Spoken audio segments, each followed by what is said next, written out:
ओम नमो नारायण। आशा करती हूँ आप सभी स्वस्थ एवं आनंदित होंगे। चल रहे प्राकृतिक चिकित्सा क्या है सत्र में आज हम प्राकृतिक चिकित्सा के मूलभूत सिद्धांतों के विषय में बात करेंगे। प्राकृतिक चिकित्सा से जुड़े हुए लोगों को सभी को पता है कि ये जो 10 आधारभूत सिद्धांत हैं, इसी के अनुरूप, इसी के अनुसार प्राकृतिक चिकित्सा चलती है। आइए जानते हैं पहला क्या है। सबसे पहला सिद्धांत है, प्राकृतिक चिकित्सा कहती है कि सभी रोग एक, उनके कारण भी एक और उनका उपचार भी एक। अब आप सब विचार कर रहे होंगे कि सभी रोग एक कैसे हो सकते हैं। किसी को कमर दर्द है, किसी को माइंड की दिक्कत है, किसी को सर्वाइकल की दिक्कत है, किसी को मोटापे की दिक्कत है, तो सभी रोग एक कैसे हुए।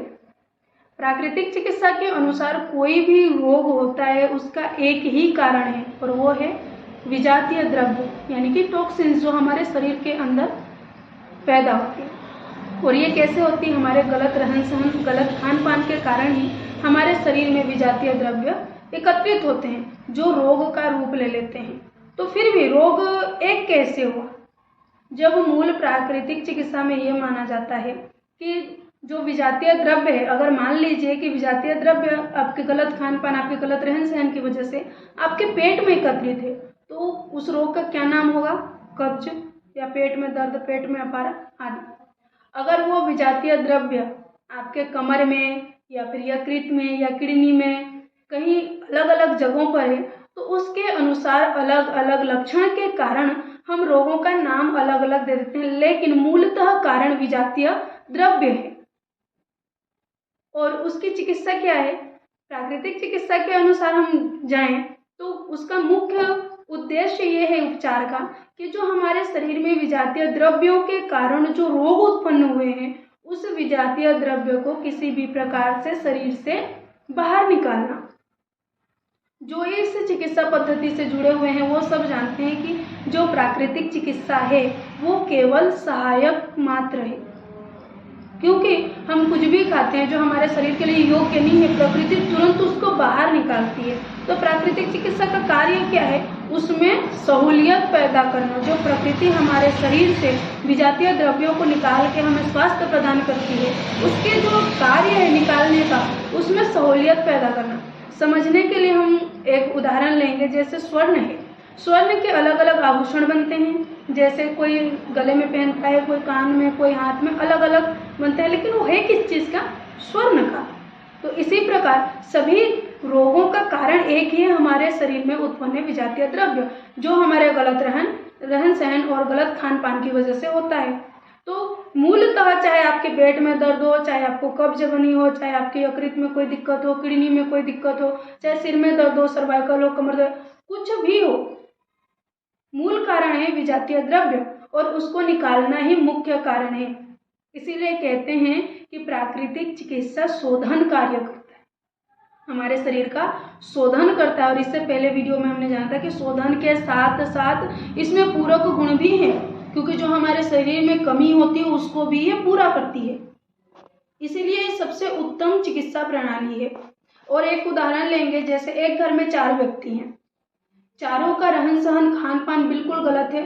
उटपटांग खाना, यानी कि बाहर का खाना, तेलीय भोजन खाना, फास्ट फूड आदि खाना, व्यायाम न करना, योग न करना, स्वच्छ वायु में न टहलना, सूर्य का प्रकाश न लेना, मोबाइल में ही पड़े रहना। तो क्या होता है कि देर सवेर आगे पीछे करके वो चारों बीमार होते हैं, लेकिन परिस्थिति आयु के अनुसार उनको अलग अलग रोग होंगे। यही नहीं है कि एक को सर्वाइकल है तो दूसरे को सर्वाइकल ही होगा। हो सकता है उसको पेट की कोई दिक्कत हो जाए, हो सकता है उसको तीव्र ज्वर आ जाए। अलग अलग व्यक्ति, अलग अलग परिस्थिति, अलग अलग शरीर के अनुसार उनको रोग भी अलग अलग होंगे। लेकिन अगर वो रोगी प्राकृतिक चिकित्सक के पास जाएगा तो जो डॉक्टर है, जो प्राकृतिक चिकित्सक है, वो आपको पेट की दवाई या फिर सिर के दर्द की दवाई नहीं देंगे। वो क्या करेंगे? जो आपके शरीर के अंदर विजातीय द्रव्य है उसको किस प्रकार से बाहर निकालना है, किस उपचार से वो बाहर आएगा, वो उपचार करेंगे। इसीलिए कहा जाता है कि प्राकृतिक चिकित्सा में सभी रोग एक हैं, उनके कारण भी एक हैं और उनका उपचार भी एक है।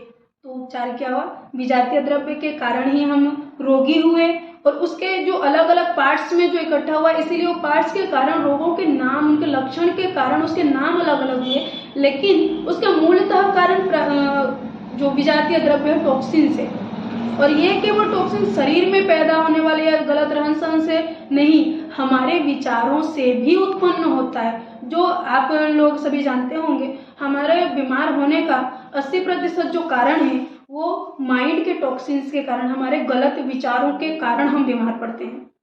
तो इसीलिए सबसे पहले मैं आप सभी से निवेदन करूंगी कि और कुछ ना कर सकें तो कम से कम अपने विचारों को शुद्ध रखिए। किसी के प्रति बुरा सोचना, किसी का बुरा हो जाए इस तरीके से सोचना, ये बंद करिए। अपना कल्याण और दूसरे का कल्याण, क्योंकि आप अपने कल्याण के विषय में सोचेंगे, अपने को समय देंगे, अच्छे मार्ग में चलेंगे, तो आपके पास समय ही नहीं होगा कि आपके माइंड में गलत विचार आए। आप अच्छा अध्ययन करिए, इससे भी आप स्वस्थ रहेंगे, क्योंकि जब हम अच्छी पुस्तकों का अध्ययन करते हैं, अच्छे बुक्स पढ़ते हैं, तो हमारे विचार परिवर्तित होते हैं, हमें अच्छे ज्ञान मिलते हैं, जिसके कारण हमारा जीवन सुगम हो जाता है, अच्छा हो जाता है, हमें कुछ अच्छा सीखने को मिलता है। और जब हम अच्छे मार्ग में चलते हैं तो हमारा माइंड टॉक्सिन्स कम पैदा करता है, यानी कि ना करता है, बिल्कुल नहीं करना, अगर हम सही सोच रखते हैं तो। इसलिए आप सभी से निवेदन है कि अपने माइंड को, अपने विचार को शुद्ध रखिए। इसीलिए हर कोई कहते हैं, जो बड़े बुजुर्ग हैं, अच्छी सोच रखो, उच्च विचार रखो, सादा भोजन, सादा रहन सहन और विचार उच्च रखो। ओम नमः नारायण। आशा करती हूँ आप सभी समझ रहे होंगे।